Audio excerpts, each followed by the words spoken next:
பொது மக்களுக்கு இது போன்ற நிகழ்வுகள் நாமும் ஒரு பாடமாக எடுத்துக்கொள்ள வேண்டும் என்பதை நம்முடைய தோழர்களுக்கும் கேட்டுக்கொள்கிறோம். ஆக இந்த நிறுவனத்தின் மூலமாக பசிக்குதா வாங்க சாப்பிடுங்க உணவு சேவை திட்டம் இந்த ஆண்டு 6 லட்சம் நபர்களுக்கு உணவு வழங்கப்பட்டிருக்கிறது. 8,000 யூனிட் ரத்தம் நன்கொடையாக அளிக்கப்பட்டிருக்கிறது.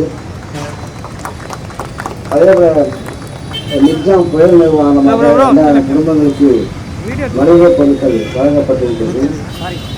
மலைவாழ் பள்ளி குழந்தைகளுக்கு 1000 நபர்களுக்கு சட்டத்தை மேல் அங்கிகள் வழங்கப்பட்டிருக்கிறது. ஆக பொது சேவையில் பங்கு பெற்றுள்ள மை தர்மபுரி அந்த உணர்வுக்கு நான் பாராட்டை தெரிவித்துக் கொள்கிறேன். பசிக்குதான் வாங்க பசிக்கு நிற்க வைக்கக்கூடிய ஒரு சூழ்நிலை.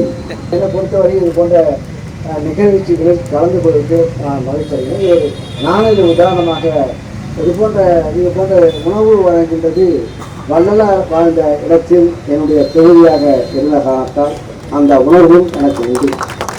ஆக சாப்பாடு என்றால் சாப்பாடு கொடுக்க வேண்டும். எனக்கு ஒரு நாளைக்கு 100 பேர் சாப்பிட வேண்டும் என்ற எங்கள் வீட்டு இல்லத்தில் சாப்பிடுகின்ற முறையும் நான் வைத்திருக்கின்றேன். ஆக என்னுடைய இது போன்ற நிகழ்வு பொதுமக்களுக்கு சேவை செய்கின்றதை இதை டீப்பாக நான் அனலைஸ் பண்ணிட்டு இதுக்கு நாங்கள் எங்களால் முடிந்த உதவிகளையும் இந்த நிறுவனத்துக்கு செய்வோம் என்பதை தெரிவித்துக் கொண்டு இந்த அமைப்பை சார்ந்தவர்கள் நேற்று தினம் என்னை சந்தித்து 1 நிமிடம் பேசினோம். ஆக இப்போது மேடையில் 1 நிமிடம் பேசியிருக்கின்றோம். இது எப்படி செய்ய 1000வது நாள். ஆக தொடர்ந்து எப்படி செய்ய தொடர்ந்து எப்படி கொண்டு வரீங்க என்பதை இன்னும் டீச்சராக அவங்க இன்னும் பேசலை.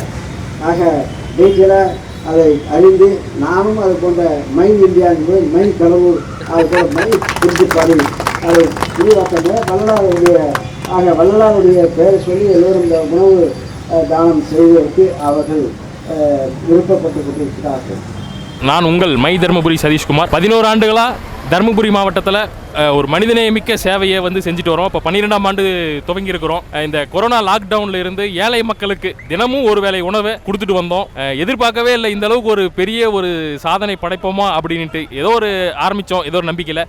இன்னைக்கு இந்த பசிக்குதாங்க உணவு திட்டம் 1000வது நாள் நெருங்கியிருக்கு.